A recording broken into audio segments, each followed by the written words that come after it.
Tuhan kami Yesus Kristus yang saya katakan terima kasih terima kasih buat Bapak Gembala yang sudah mengizinkan saya untuk berdiri di depan saudara. Sudah berapa tahun kita ketemu? Tidak tahu perkenalan ya. Saudara, terima kasih buat kita semuanya bahwa satu hal yang kita mau belajar di pagi hari ini. Tema yang diberikan kepada saya adalah tentang Roh Kudus. Tapi sebelum kita belajar siapa Roh Kudus, satu hal yang Roh Kudus adalah pribadi yang jarang kita mengerti, jarang kita dengar. Kita lebih familiar, lebih akrab dengan kata setan, setuju? Ya nggak? Kita lebih akrab dengan namanya gendruwo, benar? Kuntilanak, apalagi pocong, tuyul, kita familiar, setuju? Bahkan kita menganggap ada suatu tempat di mana kita datang, kita merasakan bulu-bulu merinding, terus kita merasakan ketakutan, kita lebih akrab dengan hal-hal seperti itu, setuju nggak? Kita datang ke kuburan, kita merasakan merinding, kita berkata, di situ ada setan, kita merasakan ada kehadirannya. Tapi seringkali kita nggak merasakan ketika kita datang ke gereja, merasakan kehadiran Roh Kudus. Ya atau ya? Kita seringkali tidak menganggap bahwa gereja yang seharusnya kita merasakan hadirat Tuhan, merasakan kuasanya, merasakan Roh Kudus, kita nggak pernah merasakan karena kita nggak pernah mengenal Dia. Tapi karena sejak kecil kita dipenuhi dengan informasi dan pengetahuan bahwa di perempatan itu, di pohon besar itu, di pohon besar atau di kuburan ada setan yang mengganggu, bla bla bla bla, sehingga informasi yang kita dengar adalah tentang setan. Seharusnya gereja Tuhan terus mendengar siapa Roh Kudus. Karena sama-sama Roh, saudara. Makanya sebelum kita mengerti tentang Roh Kudus, kita akan belajar bagaimana dunia diciptakan supaya kita mengerti bahwa esensinya bahwa setan atau roh-roh yang lain itu di bawah kita. Amin. Jadi kita akan lihat pertama kali menciptakan dunia, kita akan buka bersama-sama Kejadian 2. Yang bawa kita boleh tunjukkan Alkitabnya. Puji Tuhan, habis suci. Kejadian pasal kedua ayat 89 saya membacakan buat saudara. Ini terjemahan TB yang membacakan buat saudara. Kejadian pasal 2 ayat 9 berkata seperti ini, bahwa selanjutnya Tuhan Allah membuat taman di Eden di sebelah timur, di situlah ditempatkannya manusia dan dibentuknya itu. Lalu Tuhan Allah menumbuhkan berbagai-bagai pohon dari bumi yang menarik dan yang baik untuk dimakan buahnya, dan pohon kehidupan di tengah taman itu, serta pohon pengetahuan tentang yang baik dan yang jahat. Saudara, di situ ada beberapa banyak pohon, tapi yang kita amati ada dua pohon yang berbeda, yaitu pohon kehidupan dan pohon pengetahuan. Pohon kehidupan di tengah taman, pohon pengetahuan baik dan jahat juga di tengah taman. Yang satu harus dimakan, tetapi yang satu dilarang untuk dimakan. Terus, yang satu membawa kehidupan, yang satu membawa kematian. Yang satu bersifat hidup, yang satu bersifat baik dan jahat. Dan, kita akan lihat kata dan ketika manusia diciptakan, ada kata-kata yang saya garis bawahi di sini, bahwa kita lihat Kejadian 1. Ketika bukan manusia diciptakan, coba lihat ayat yang ke Kejadian 1 ayat 3. Coba baca, saudara. Kejadian 1 ayat 3.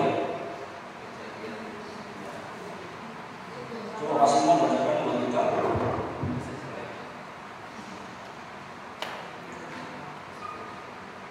Kulwani nikmati setunggal ayat ingkang Allah kita katakan panjenenganipun Gusti kanthi basa Jawi. Gusti Allah banjur ngandika, ana pepadhat tumuli dan kelihatan kurang jelas. Saya ulang pakai bahasa Indonesia. Berfirmanlah Allah, jadilah terang. Lalu terang itu jadi. Jadi terjemahan baru atau berfirmanlah apa? Allah. Oke. Menciptakan bukan manusia pakai firman. Ada kata Allah di situ. Dan terjemahan lain ada kata dari bahasa Ibrani Elohim. Terus ayat yang ke-6 apalagi? Berfirmanlah Allah. Oke. Semuanya pakai kata Elohim atau Allah di terjemahan ini. Terus ada kata lagi di berfirmanlah apa lagi? 9. Semuanya pakai kata itu, saudara. Jadi kita menerjemahkan bahwa coba kita lihat bahwa ketika menciptakan manusia, dia pakai kata apa? Kejadian pasal 2 kita akan lihat ini. Kita lihat kejadian pasal yang 2 ayat yang ke 5 ketika Tuhan manusia menciptakan manusia. Kejadian pasal. Halo.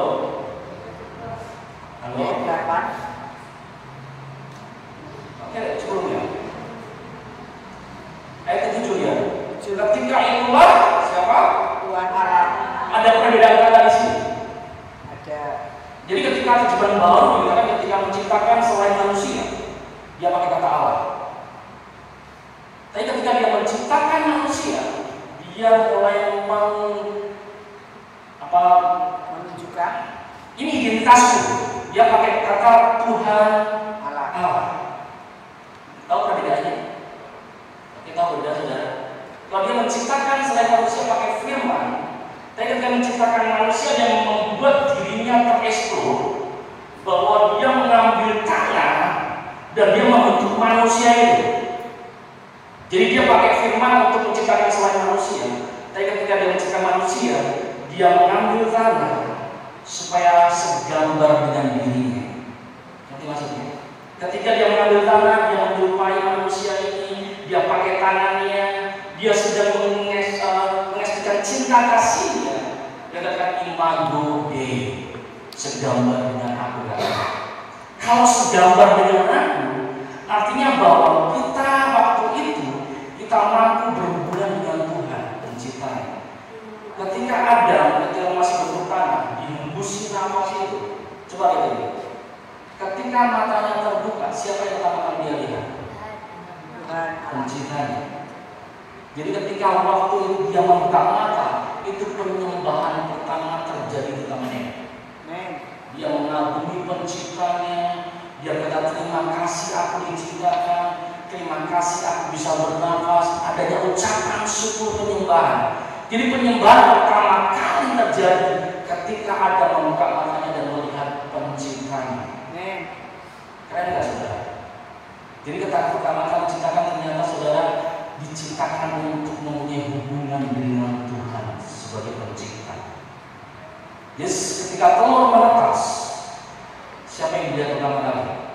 Induknya. Dia berkata induknya ini adalah yang terbaik. Jadi ketika manusia pertama kali dibentuk dari kreasi pertama Eden, inisiatif pencipta adalah punya hubungan yang manis dengan manusia. Setuju? Setiap hari dia bisa berbicara dengan Tuhan. Bahkan Adam dikasih perintah menamai binatang. Kalau dia ketemu dengan harimau, dikatakan harimau. Ketemu dengan burung, dia menamai semua burung. Luar biasa kan, saudara? Dia tidak ada lagi susah payah. Ada dia naik motor, tidak ada. Dia mencabut, tidak ada. Mencari uang, tidak ada. Karena konsep pertama menciptakan, kau dan aku, kata Tuhan. Coba lihat. Tapi ketika mulai dia mencari pasangan hidup, saudara, apa yang dilakukan Adam? Dia cari gajah, oh enggak sepadan. Ketemu King Kong, enggak sepadan. Ini kakinya 2, dia cari kakinya 4, dia juga di kaki 2, di situ ada mau kakinya 4, enggak sepadan, saudara. Dia butuh pendamping, butuh penolong. Coba lihat, saudara. Dibuatlah Adam tidur. Lihat ini.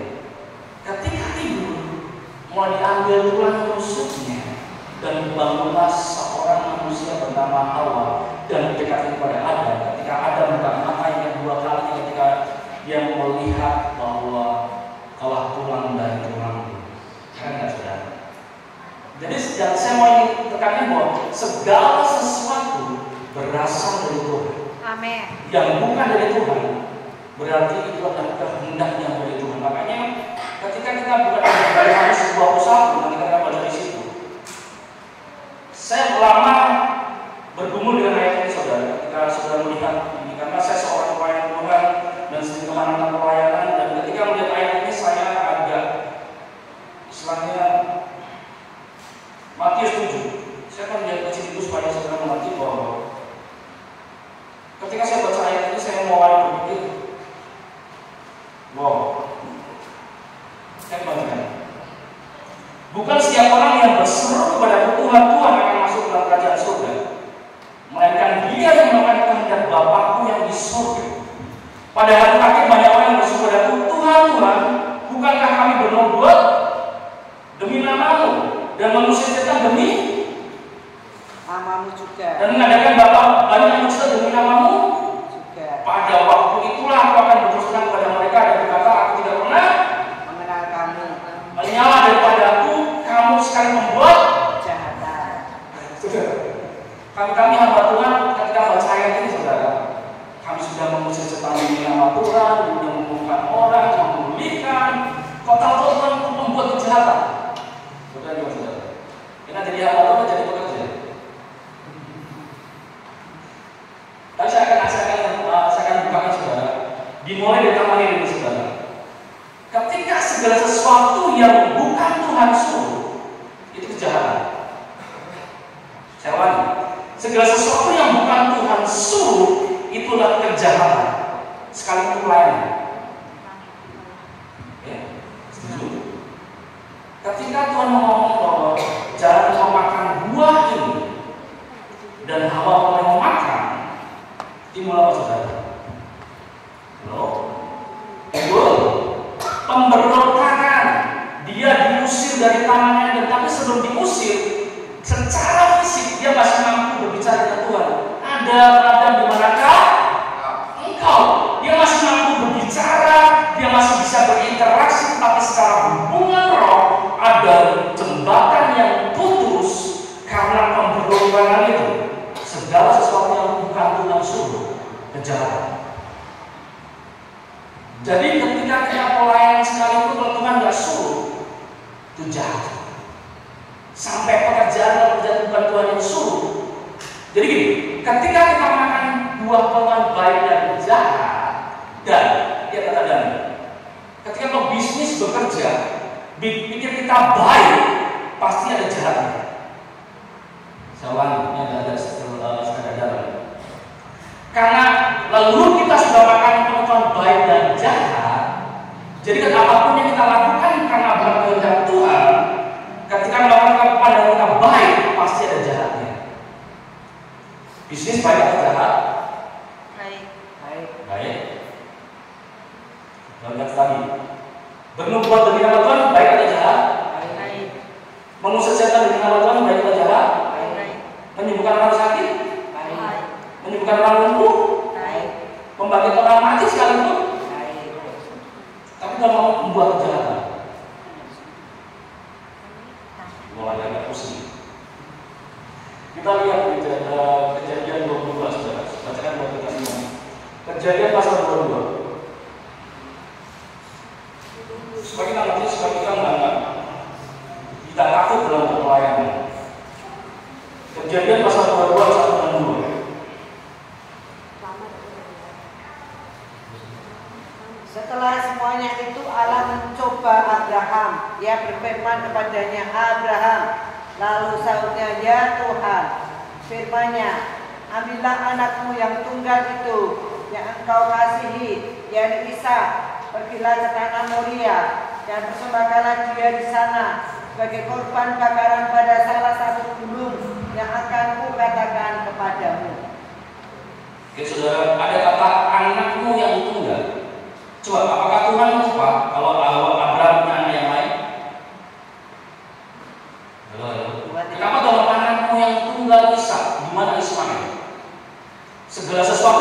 Tuhan suruh, Tuhan gak perhitungkan. Udah jelas? Jadi sebagai seorang Tuhan yang gak menyuruh itu pembuat kejahatan. Karena bisa dikatakan anakmu yang tunggal, Tuhan tahu bahwa ada Ismail di situ. Tapi kalau itu bukan karena rencana Tuhan, bagi Tuhan Ismail tak berhitungan. Nanti maksud saya. Jadi kalau kita bisnis, kalau bukan Tuhan yang suruh, baik dan jahat. Di atas kertas kita mulai menulis semua rencana-rencana yang baik tentang pekerjaan kita, tentang rencana dalam keluarga kita, rencana tentang banyak hal yang kita menghasilkan uang. Tetapi apakah Tuhan suruh? Jadi pertanyaan, bagaimana mendengar suara Tuhan? Ya enggak? Benar kan? Bagaimana bisa mendengar suara Tuhan suruh atau enggak? Makanya kita perlu namanya Roh Kudus. Amin.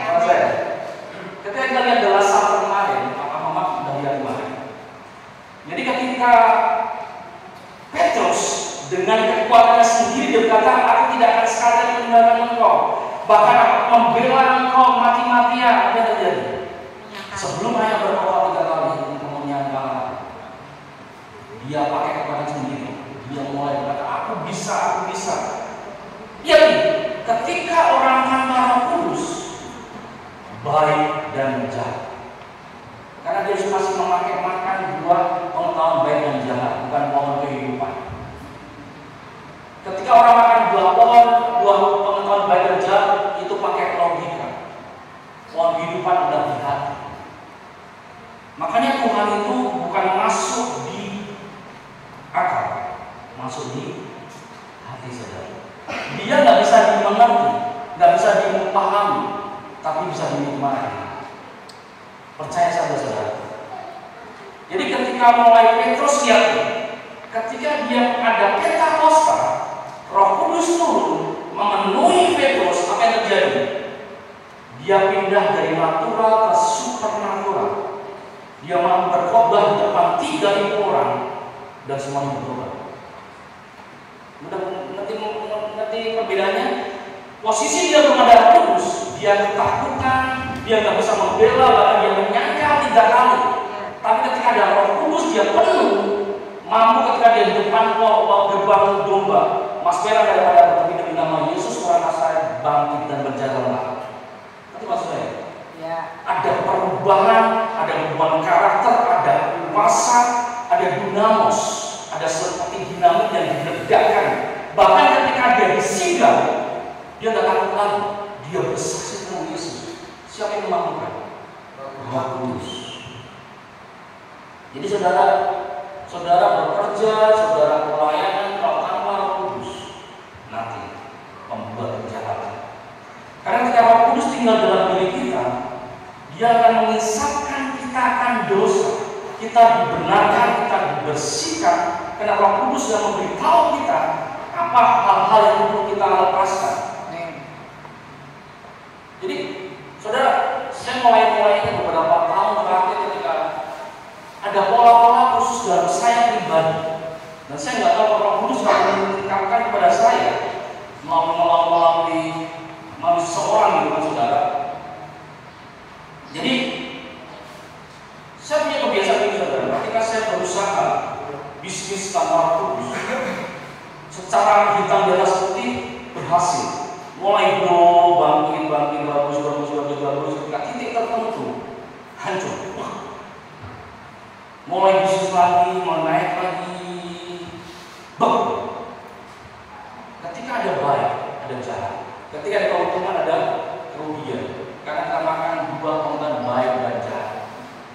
Secara logika, mengetahui baik dan jahat, mengetahui kemampuan itu bagus.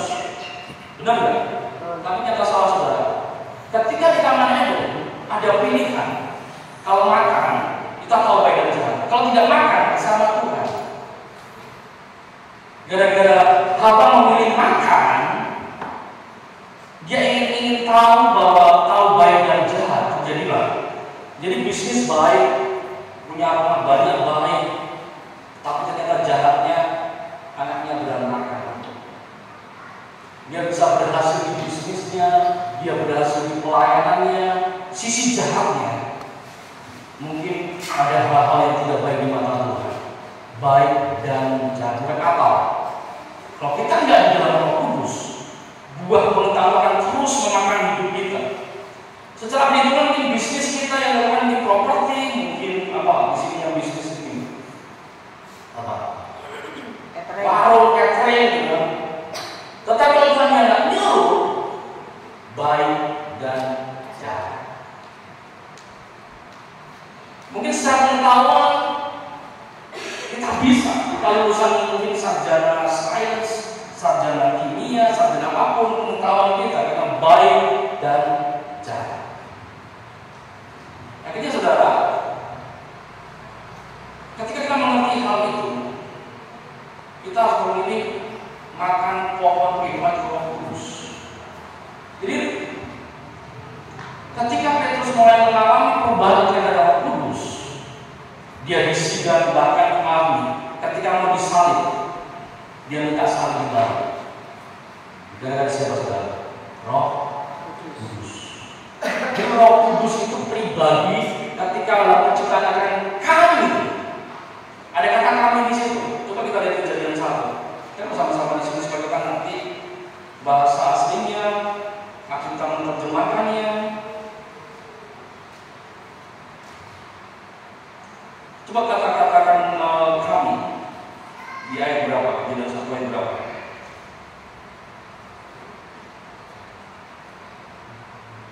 Halo. Di mana? Ada kata kami di situ?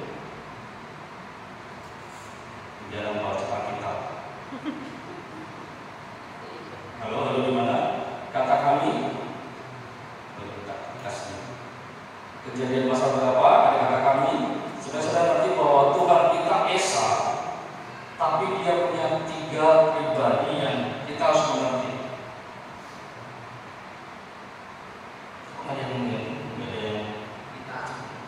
Kita atau kami? Oke, kita gimana? Oke. Baiklah kita. Kita itu adalah jamak. Benar saudara? Kenapa kita?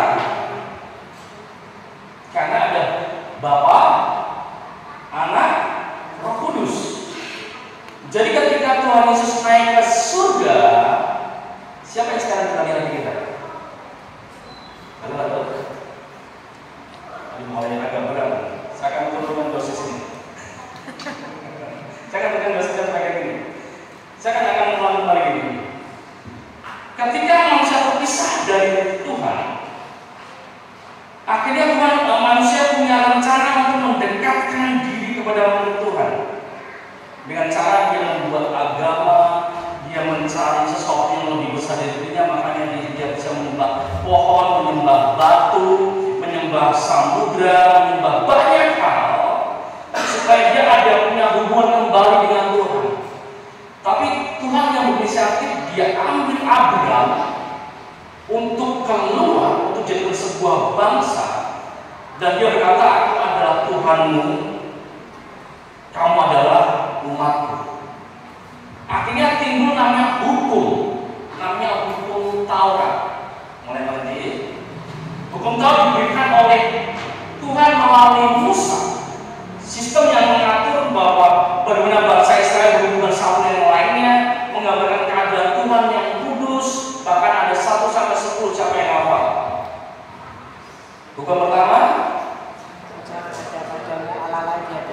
jangan ada padamu Tuhan lain di hadapanku. Aku Tuhan yang cemburu. Yang kedua, jangan membuat bagimu patung yang menyerupai apapun juga di atas di langit, di bawah di air, dan sujud menyembahnya. Oke, yang ketiga, menyebut nama Allah dan jangan menyebut nama Tuhanmu dengan sembarangan. Yang keempat, ingatlah dan berjagalah hari Sabat. Oke, ingat dan berjalan hari Sabat. Yang kelima, hormatilah ayah dan ibumu. Jadi ini ayat menarik saudara. Ketika saya mendengar ini ayat dalam saya saudara. Hormatilah ayah dan ibumu. Itu mau ayah ibu kita kayak apa juga tetap hormat saudara. Tetap menghormati. Ini hukum supaya kita panjang umurnya. Mau disakiti apapun, dimarahin apapun, tetap Amin. 25. Yang keenam, membunuh, jangan membunuh. Terus ke-7, Jangan mencuri. terus ke-8, Bersaksi dusta. berzinanya kapan? Zina 8. Terus 9, Saksi dusta. 10. Menginginkan barang orang lain. 10 ini yang mengatur bangsa Israel supaya ini Tuhan itu punya hukum. Dan ukuran Tuhan itu begitu tinggi, bahkan manusia sudah jatuh di dalamnya. Roma 3, karena manusia jatuh dosa dan kehilangan kemuliaan, arti kemuliaan adalah standarnya Tuhan. Standar Tuhannya adalah 10 hukum itu dalam hukum Taurat. Jadi saudara, coba saya mulai nanti ada titik terangnya.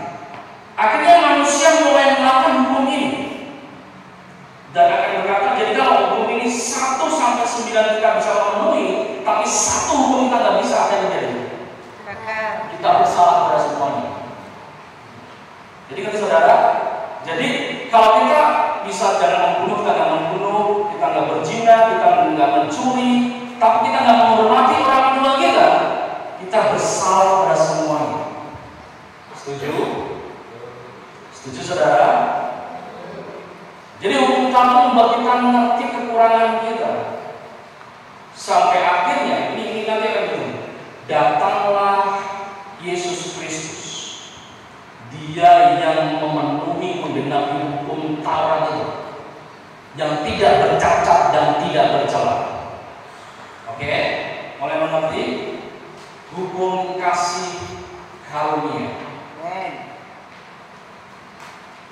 Ketika Yesus mampu melakukan 10 hukum ini tanpa bercacat dan bercela, dan dia mati di kayu salib dan dia naik ke surga, dan sekarang Roh Kudus tinggal dalam hati kita, itu yang kita memampukan kita mematuhi hukum itu. Mulai ada garis-garis terangnya. Nanti Yesus yang menyempurnakan, dia bisa 1 sampai 10 tanpa bercacat celah, dan sekarang dia naik ke surga, dia memberikan Roh Kudusnya. Roh itu yang memampukan kita untuk mematuhi hukum itu. Pertanyaannya, hukum Taurat sekarang masih berlaku tidak? Tidak. Kenapa tidak? Ya, benar Stephen. Hukum, namanya hukum itu tidak pernah batal. Ini agak dalam dalam mengerti kok. Hukum Taurat sampai sekarang masih berlaku, kan? Namanya hukum. Contoh hukum fisika, hukum gravitasi. Saudara punya hukum fisikanya ada tembok nih. Ini keras, ini solid. Kita juga solid. Coba saudara dengan kecepatan 30 km per jam lari, terus mulai saudara tabrakan di tembok. Apakah punya berhenti batal? Halo? Ya. Hancur saudara. Jadi ketika hukum mulai berlaku di dunia ini, sampai nanti Tuhan datang kembali, hukum itu tetap ada. Hukum gravitasi ketika kita turun ke bawah, jatuh saudara. Makanya hukum itu tidak ditiadakan, tapi digenapi dalam diri Kristus Yesus. Dia yang menggenapi, dia yang sempurna. Sekarang dia tinggal dalam hati kita, memampukan kita untuk melakukan hukum itu. Amin. Itu maksud saya. Engkau salah juga tetap kena hukum. Engkau jadi gini, engkau bersalah. Contoh berzina itu, apakah itu tidak penuh darah? Ini mulai ke dalam. Coba Yeremia pasal berapa tentang perjanjian baru? Mas Danang. Yeremia pasal berapa? 3 berapa? 3 pasal 33. Yeremia pasal 33. Saudara nanti jadi saudara supaya semuanya biblical, bukan saya yang bicara supaya nanti saudara. Yeremia pasal 33 ayat yang berapa? 31 dong. Berapa? 31 juga. 31. Yeremia pasal 33 ayat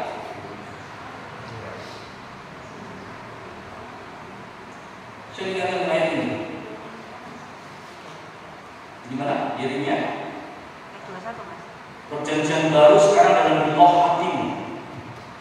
Berapa? 31 itu. Berapa?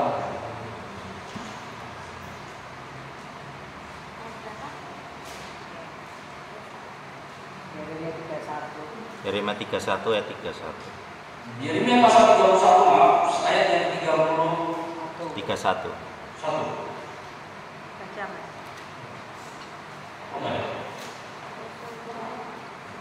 Ada. Sesungguhnya aku datang waktunya, demikianlah firman Tuhan. Aku akan mengadakan perjanjian baru dengan kaum Israel dan kaum Yehuda. Oke. Bukan seperti perjanjian yang telah kuadakan dengan nenek moyang mereka pada waktu aku memegang tangan mereka untuk membawa mereka keluar dari tanah Mesir. Perjanjianku itu telah mereka ingkari. Meskipun aku menjadi Tuhan yang berkuasa atas mereka, demikianlah firman Tuhan. Tetapi beginilah perjanjian yang kuadakan dengan kaum Israel sesudah waktu itu. Demikianlah firman Tuhan. Aku akan menaruh Tauratku dalam batin mereka dan menuliskannya dalam hati mereka.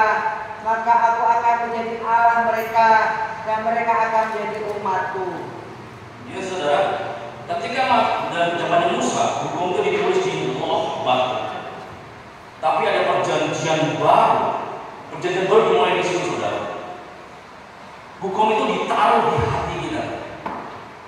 Jadi sampai sekarang itu, ketika sudah mau mencuri, ada nggak umur diri saudara?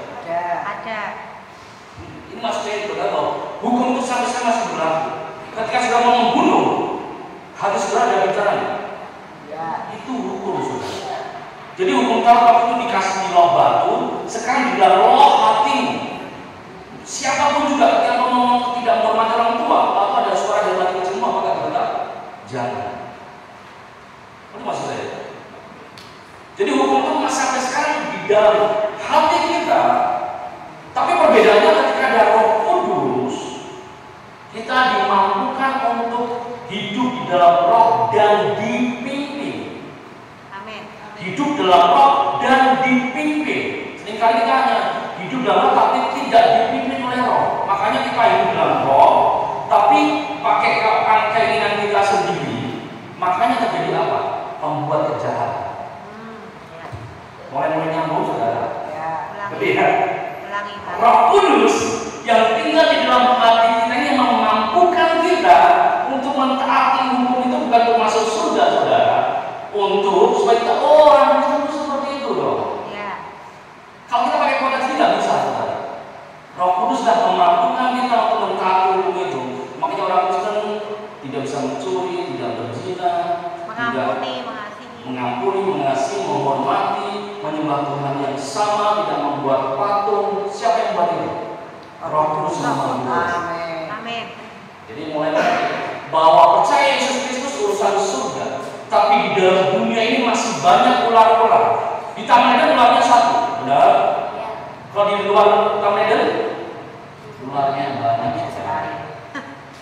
Itulah kita butuh Roh Kudus. Kalau enggak, kita pakai akal pikiran kita, kamu membuat kejahatan. Aku nggak nurut. Makanya sudah sesuatu Tuhan pengen ditanya. Kita pada dasarnya diciptakan untuk menjadi dependent, bergantung sama Tuhan. Gandul Gusti. Mau nyambung semuanya? Tuhan itu pengen kita semuanya tanya sama Dia, apa yang harus diperbuat? Karena kalau bukan Tuhan yang nurut, baik dan jahat. Kalau Tuhan yang nurut, kehidupan. Amin. Kita dikembalikan ke posisi di Taman Eden kembali. Bisa berbicara dengan Tuhan. Kalau jauh, pakai logika kita, begitu tuh baik. Akhirnya saudara kita diberkati, punya uang banyak, tahu-tahu ketemu teman lama. Ada bisnis bagus nih, bla bla bla bla. Ketipu teman, baik dan jahat. Kita punya uang lagi, bla bla, kita timbun banyak sekali. Tahu-tahu kecelakaan, baik dan jahat. Nanti maksud saya, karena kita keturunan dari Hawa dan sudah makan pohon buah itu, otomatis kita keturunannya mengalami hal-hal yang sama. Nanti maksud saya itu, saudara. Tapi ketika kita pakai Roh Kudus memampukan kita menjadi pohon hebat, semuanya ukurannya adalah damai sejahtera. Otak kita berpikir bagus, baik, di sini, tapi kalau ada sejahtera, jahat. Tuhan nggak suruh membuat kejahatan. Jadi maksud saya, ini bagus di sini, ini lagi viral, bla bla bla. Kita ikut di dalamnya, tapi kalau Tuhan nggak nyuruh, baik dan jahat. Dan paling terbuka, saudara. Terus bagaimana tentang hukum kasih karunia? Saya akan baca juga. Yuk kita bersama-sama di surat pasal yang pertama. Ini agak banyak bacaan kita sudah mengerti karena saya akan mengumumkan sana sini jam lama baru sudah mengerti bahwa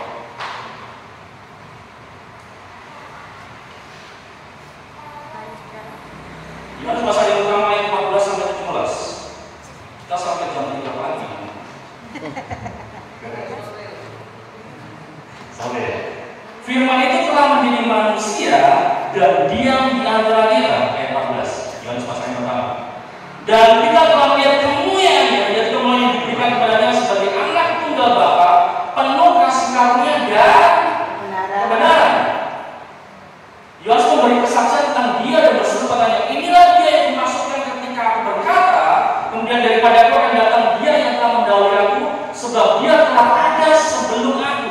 Karena dari kepenuhannya kita semua telah menerima kasih karunia demi kasih karunia. Oke, 17. Sebab hukum Taurat diberikan oleh Musa, tetapi kasih karunia dan datang oleh Yesus Kristus. Seringkali kita hanya menggambarkan cuma kasih karunia, tapi di sini dan kebenaran. Kita seringkali mengabaikan kebenaran ini. Kita cuma kasih karunia. Kita punya kasih karunia, kita mampu berbuat dosa lagi nanti juga diampuni kok. Kita mau melenceng sedikit nanti diampuni kok. Membuat kejahatan. Coba dan kebenaran. Kita akan baca bersama-sama supaya nanti kasih karunia dan kebenaran itu sebuah dua sisi mata uang. Yang satu kasih karunia, yang satu kebenaran. Jadi tidak bisa dipisahkan. Kita berada dalam Yohanes pasal 8. Masih sedikit.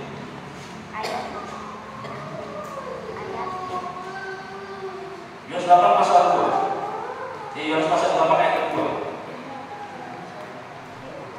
sampai 11. Tetapi Yesus pergi ke Bukit Zaitun, ayat 2. Pagi-pagi benar ia berada di bait Allah, dan seluruh rakyat datang kepadanya. Ia duduk dan mengajar mereka. Maka ahli-ahli Taurat dan orang-orang Farisi membawa kepadanya seorang perempuan yang kedapatan berbuat. Oke, saudara-saudara, kalau berbuat zina berapa orang? 2. Kenapa di sini 1? Mereka menempatkan perempuan itu di tengah-tengah, lalu berkata kepada Yesus, Rabi, perempuan itu tertangkap basah ketika ia sedang berbuat zina. Musa dalam hukum Taurat memerintahkan kita untuk melempari perempuan yang demikian. Apakah pendapatmu tentang itu? Ini ahli Taurat, ini orang Farisi memakai ayat firman Tuhan untuk mencobai Yesus. Hati-hati saudara, jangan pakai ayat untuk menyindir seseorang. Untuk memelintir ayat supaya orang itu bertobat. Tobat itu saja harus saudara. Kita hanya menyampaikan kebenaran. Tetapi ahli Taurat ini memakai ayat firman Tuhan, dipelintir dan dikasih kepada Yesus. Padahal ayat sesungguhnya di Ulangan 22, saya akan bacakan masih di sini. Ternyata di Ulangan pasal 22 ayat 22. Saya akan bacakan kepada saudara. Ulangan 22 pasal 22 ayat 22 seharusnya seperti ini saudara. Apabila seseorang terdapat tidur dengan seorang perempuan yang bersuami, maka hendaknya duanya dibunuh mati. Ini ayat firman Tuhan. Tapi di sini yang disuruh meracun berapa orang? Yang laki-laki gimana? Jadi ahli Taurat memakai ayat dipelintir tidak sesuai dicobakan dari Yesus. Kalau menurut hukum Musa, dua-duanya dibunuh mati. Ini cuma satu, berarti mungkin dijebak pagi-pagi. Terus Musa dalam hukum Taurat mengatakan untuk melempari perempuan yang demikian, apakah pendapatmu tentang hal itu? Mereka mengatakan hal itu untuk mencobai dia.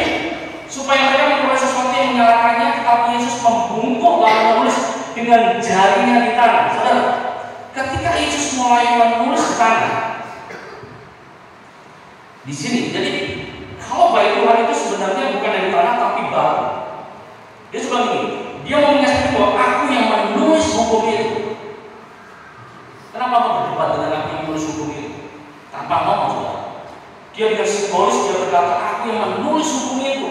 Kenapa kamu berdebat dengan aku kepada Tuhan? Dalam hatinya mungkin seperti itu. Dan ketika mereka terus bertanya kepadanya, ia pun bangkit berbilang berkata kepada mereka, barang siapa di antara kamu tidak, hendaklah yang pertama melemparkan batu pada perempuan itu. Sekelas hukum Taurat, sekelas orang Farisi, ada dosa yang tersembunyi, ada dosa favorit. Mungkin saat itu saudara punya dosa favorit yang belum selesai, orang lain nggak tahu, tapi Roh Kudus yang mengisahkan. Coba lihat di bawah.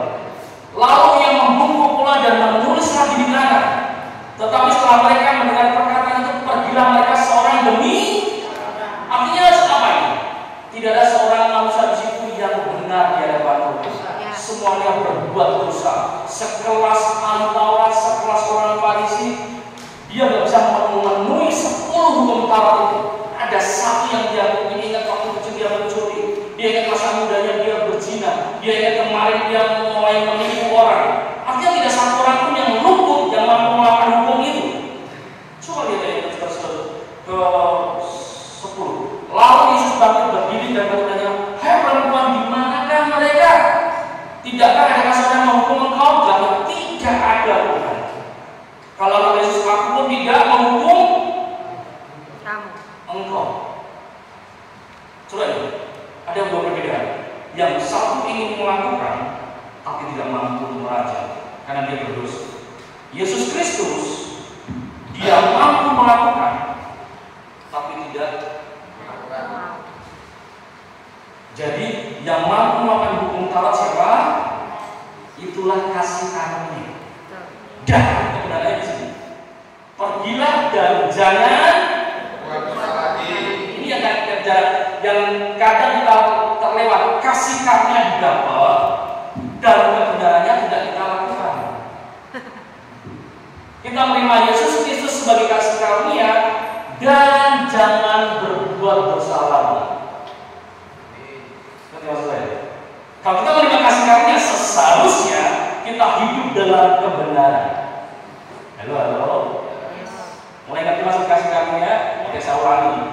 Kita menerima Yesus Kristus sebagai kasih karunia dan kebenarannya, jangan berbuat dosa lagi. Kalau kemarin kita punya dosa mencuri, namanya bertobat, tidak mencuri lagi. Amin. Kalau kemarin kita hidup dalam perzinahan, kasih karunia terdapat di kita terima Roh Kudus, kebenarannya kita hidup dalam kekudusan. Amin. Itu konsekuensi kasih karunia. Ya. Jangan sepotong-potong loh. Jangan kita terima kasih karunia kita istilahnya berbuat dosa. Ngerti? Ulangi. Kasih karunia kita menerima Yesus Kristus dan Roh Kudusnya. Kalau kemarin kita sering menipu orang, mengkecu orang, sekarang kita tidak lagi berbuat dosa. Oke. Kalau kemarin kita menyembah berhala, meskipun kita ke gereja, di tempat kita ada raja, di rumah kita ada keris, di rumah kita ada patung, kita masih punya pesugihan, kita masih ke gunung laut, ke gunung kali. Terima kasih karunia, kebenarannya tidak lagi menyembah Tuhan lain. Amin. Jadi nanti saudara, jadi kasih karunia dan kebenaran. Kalau tadi baik dan jahat. Ketika ada pohon kehidupan, kita dimampukan untuk hidup dalam kebenaran. Roh Kudus itu yang memampukan kita. Pertanyaannya, siapa yang belum pernah dibaptis Roh Kudus? Apa itu baptis Roh Kudus? Tahu. Apa itu Roh Kudus belum tahu? Nah, baptis mau boro-boro masuk, Roh Kudus saja nggak tahu. Roh Kudus itu pribadi yang diutus oleh Bapa setelah Yesus naik ke surga. Yohanes 14 ayat 26, salah satu pekerjaan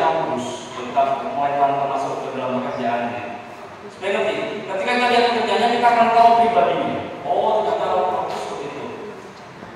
Yohanes 14:26, tetapi penghibur, yaitu Roh Kudus yang akan diutus oleh Bapa dalam namaku, dialah yang akan mengajarkan segala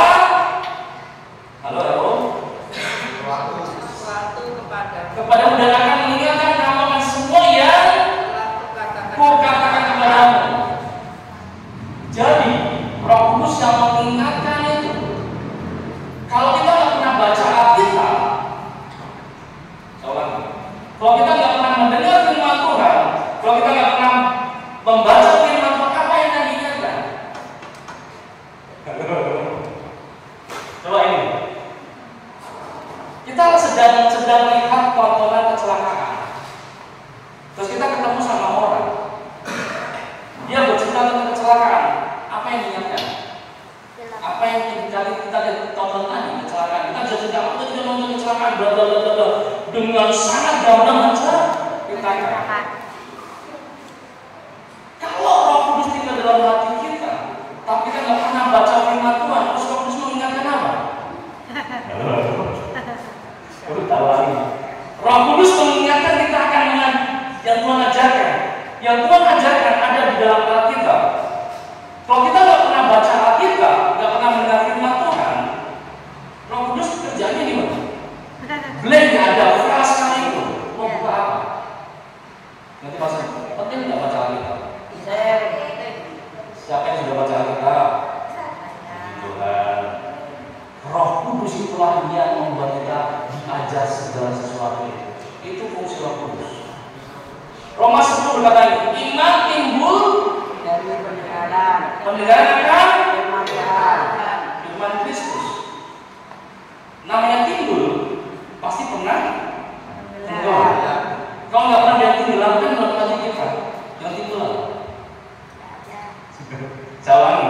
Namanya timbul, berarti ada sesuatu yang pernah. Kalau kita nggak pernah menenggelamkan firman Tuhan, timbulnya apa? Penting nggak firman Tuhan? Kalau kita yang menenggelamkan adalah TikTok, YouTube yang tidak firman Tuhan, terus Instagram, Facebook, kita tenggelamkan dalam pikiran kita, dalam hati kita yang muncul apa? Itu tadi. Nanti maksud saya, ketakutan, kecemasan, bahkan ada sebuah iri orang lain bisa naik motor bagus, bisa punya mobil mewah, punya rumah mewah, itu timbul iri hati. Lihat orang lain mungkin, wah teman SD kita sekarang jadi YouTuber, berhasil, jadi iri hati. Aku nggak bisa ya.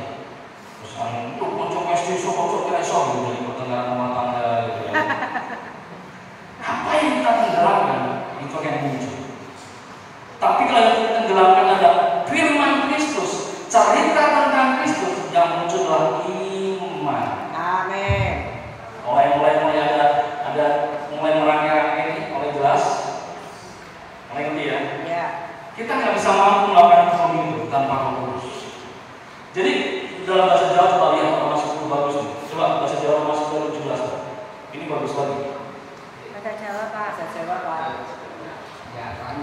Roma 10 17. Ada kata tukule. Ya. Roma 10 17. Jelas nggak Pak?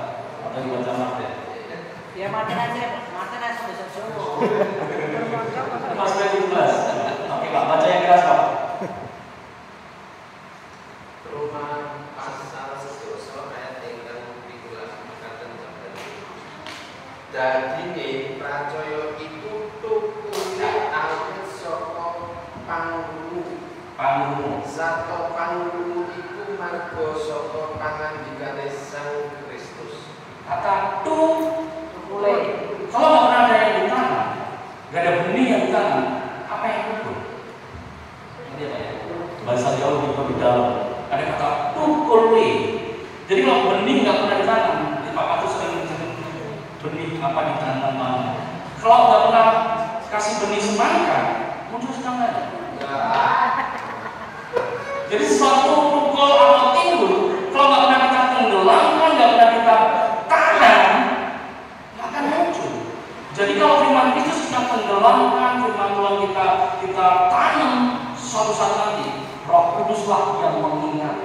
Amin. Ketika tadi berhadapan dengan masalah ekonomi, hukum dunia memperbolehkan kita untuk berhutang. Mulai dalam. Kita sebagai anak Tuhan masuk dalam kerajaannya pakai hukum. Jadi sekarang ini saya akan bicara tentang hukum ini. Ketika kita sudah masuk dalam sebuah kerajaan, sebuah dunia, sebuah pemerintah, kita tunduk di bawah hukum itu. Setuju? Setuju ya? Kalau di sini hukumnya apa? Contoh naik motor nggak pakai SIM, kena tilang nggak? Mungkin di tempat lain nggak masalah karena SIM nggak ada hukum. Jadi gini, ketika kita masuk dalam kerajaan surga, kita terpisah dalam hukum kerajaan. Tapi kalau kita masih dunia dan surga, kita bisa di tengah-tengah dulu. Oh nggak apa-apa, bukan nggak apa-apa kan buat usaha, buat produktif, nggak apa-apa, nggak apa-apa itu pilihan saudara. Tapi Tuhan mengajarkan ketika masuk dalam kerajaan itu ada hukum yang harus kamu mengerti dan kamu bisa memilih itu.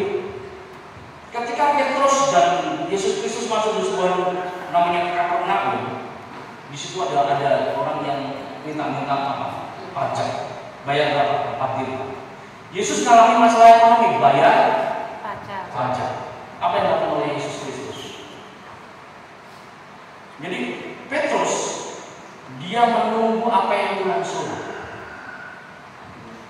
Kemampuan Petrus apa?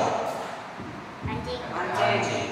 Kalau dia pakai logika dunia, dia akan pergi ke kali, ke sungai, dia pancing ikan yang dia dapat dia menghitung kalau 4 dirham, mungkin aku butuh 20 ikan.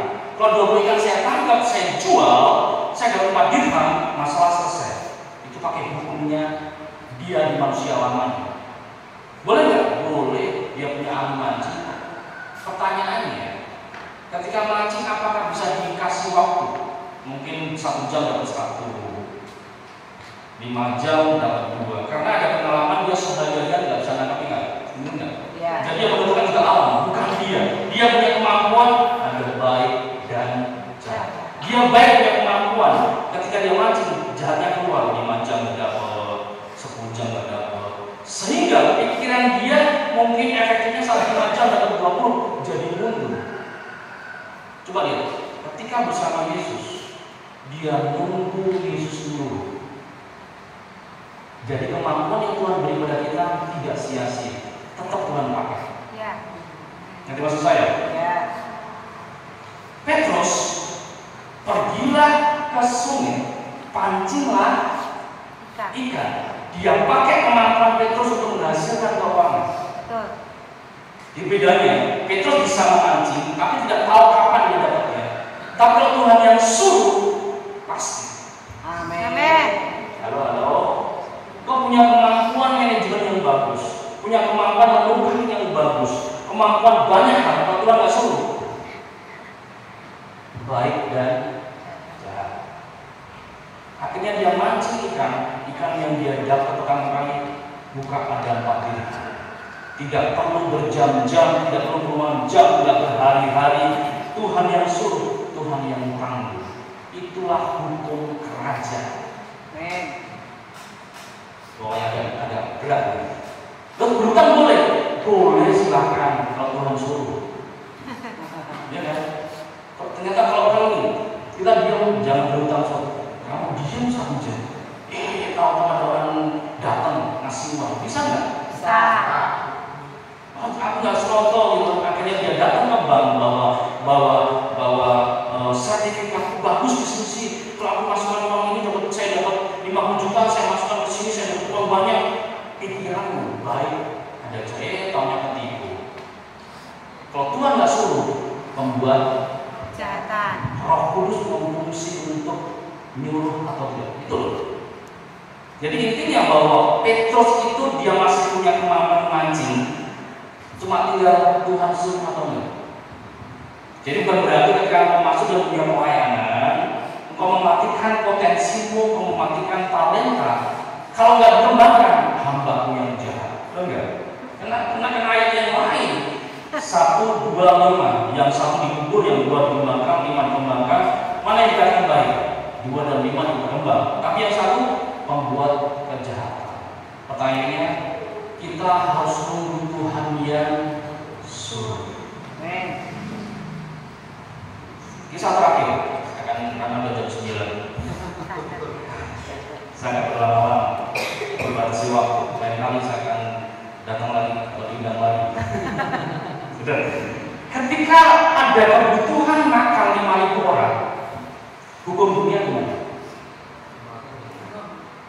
Cari 5.000 roti, ya enggak? Ini yang catering sini. Ini kalau 5.000 orang, ini mikir berapa? Tepungnya berapa? Gandumnya berapa? Batik. Itu hukum dunia. Tapi waktu itu Yesus mau mengajarkan bahwa aku Jehovah Jireh. Apa yang dapat dalam 5 roti itu? Ya udah, dia cukup aja. Dia mengandalkan. Dia memakai hukum kerajaan. Artinya gini, dia sudah memindahkan dari natural ke supernatural dengan mengangkat 5 roti dan 2 ikan.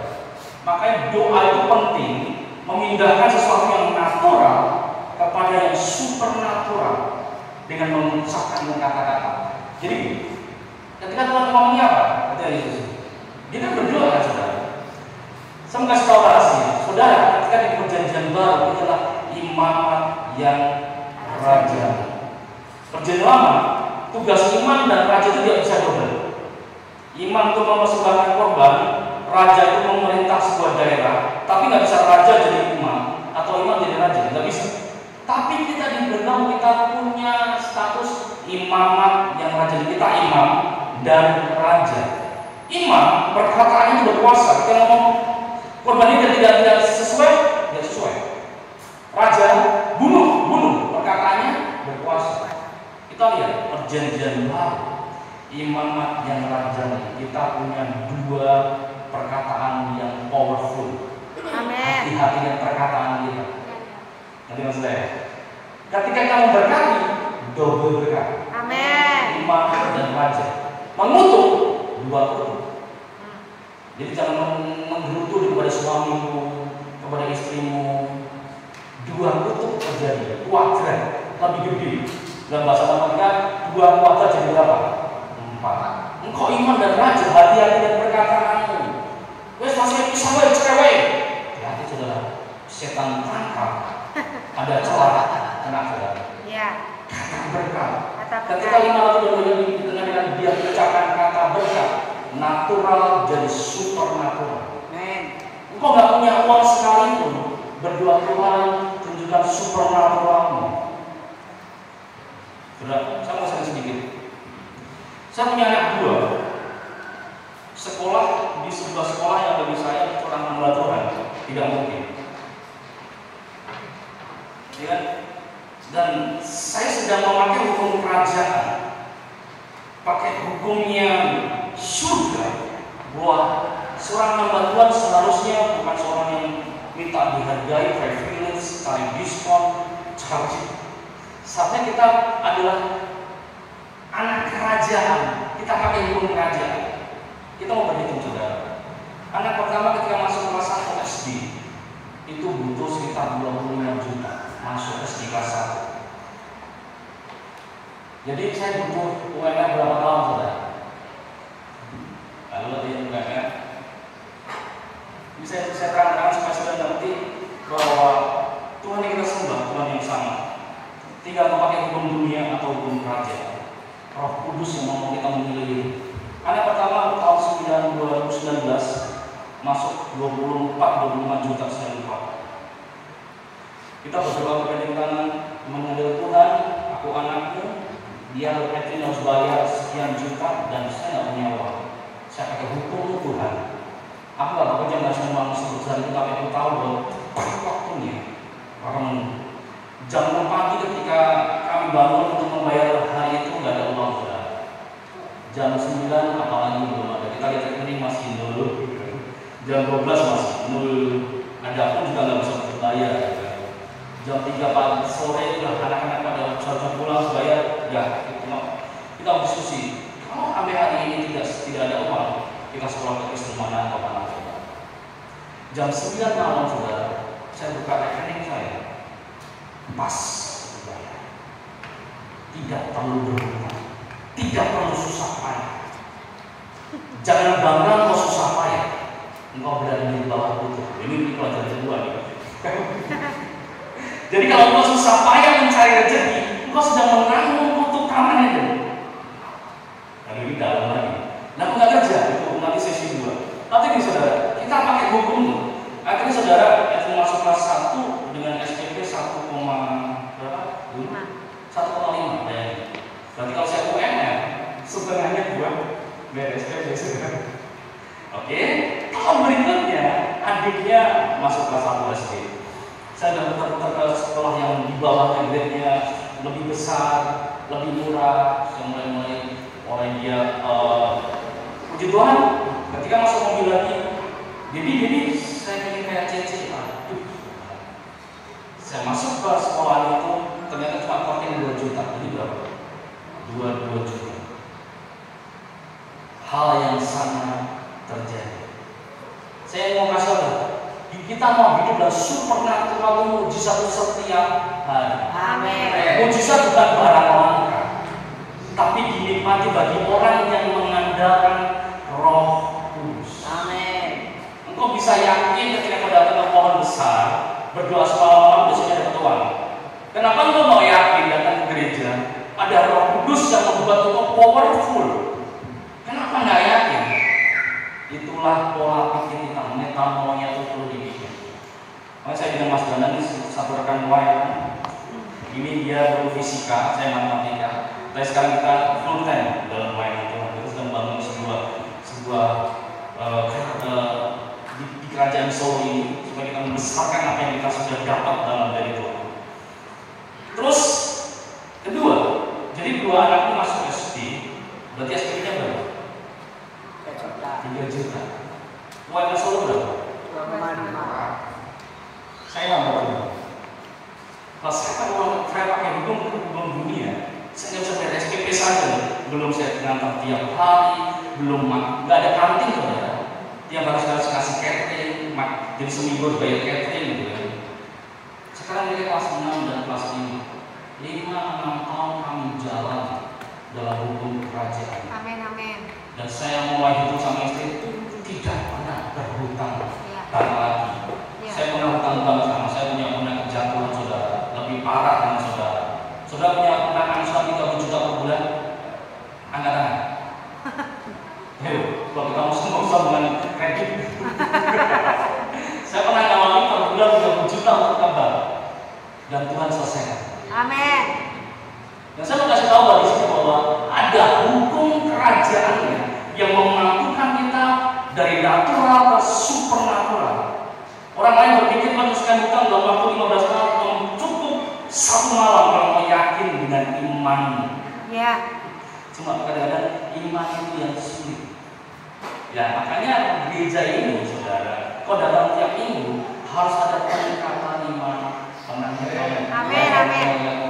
Kalau tidak bertemu, kau hanya sekedar agama, hanya sekedar klub sosial, ya kan? Tidak mengalami hukum kerajaan. Saya punya tulisan terakhir, dan saya bersyukur SMP besok, jadi Juli besok yang tentu masuk SMP. Dia tidak mau SMP lain. Dia kemarin dapat beasiswa dari basket 75% nggak mau diambil.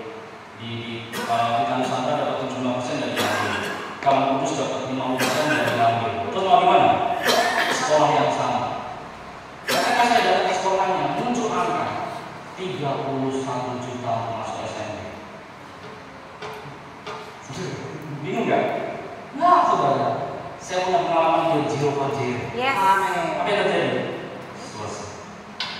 Jadi Juli besok di SMP sudah masuk SMP yang dia ini.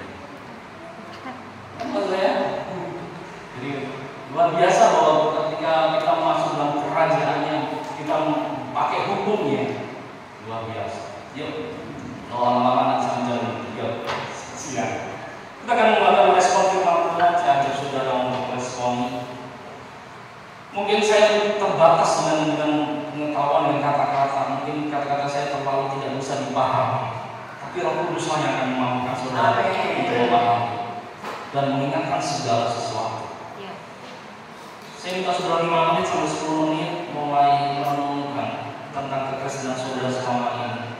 Mungkin kau sudah Kristen sejak lama, sejak kecil, Bahkan kau bertahun-tahun di gereja dan mendengarkan banyak firman Tuhan, tapi hidupmu hanya dalam natural, tapi tidak dalam supernatural itu. Saya saudara untuk berpikir sejenak, apakah benar keyakinan kita? Apakah iman yang selama ini aku ikuti benar? Sebagai hamba Tuhan saya mengatakan bahwa Yesus Kristuslah satu-satunya pusat penyembahan kita. Amin. Roh Kuduslah yang memampukan kita. Kita mau akrab dengan nama ini. Kita mau akrab dengan pribadi ini. Kalau kita akrab dengan setan, dengan macam-macam nama setan, dan kita takut di suatu daerah atau apapun juga, yuk kita sama-sama menghargai bahwa kita Roh Kudus hadir, hadiratnya itu. Amin.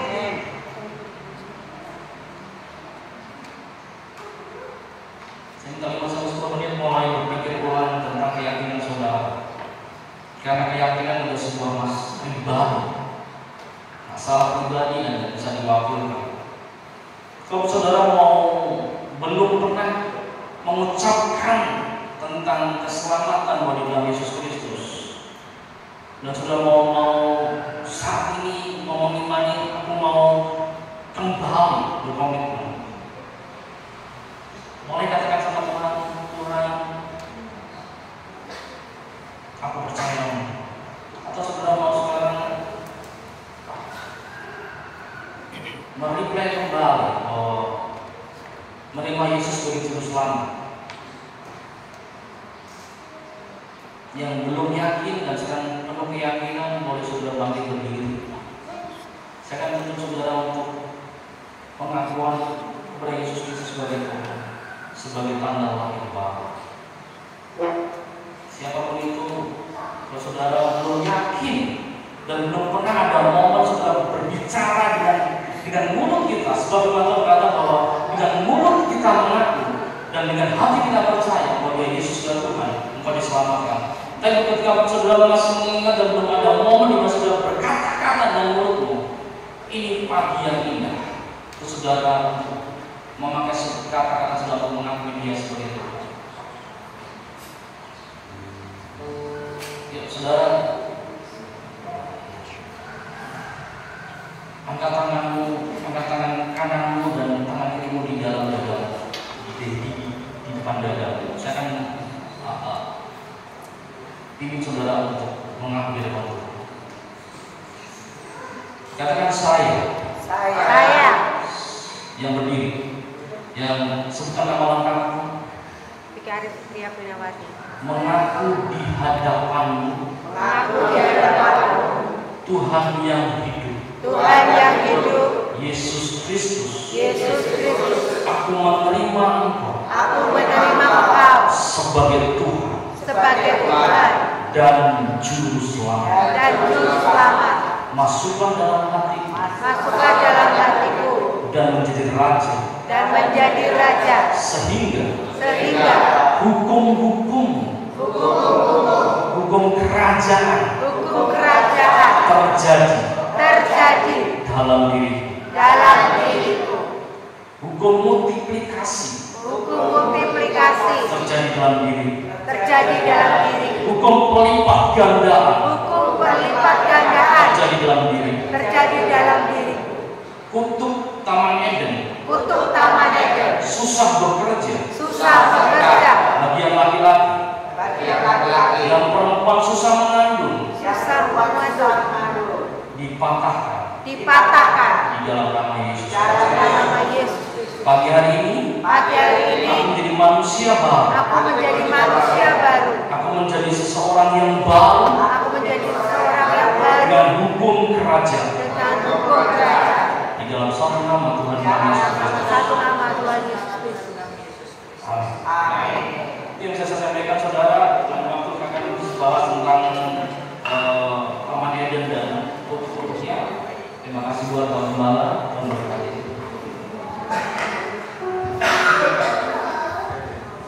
Yes.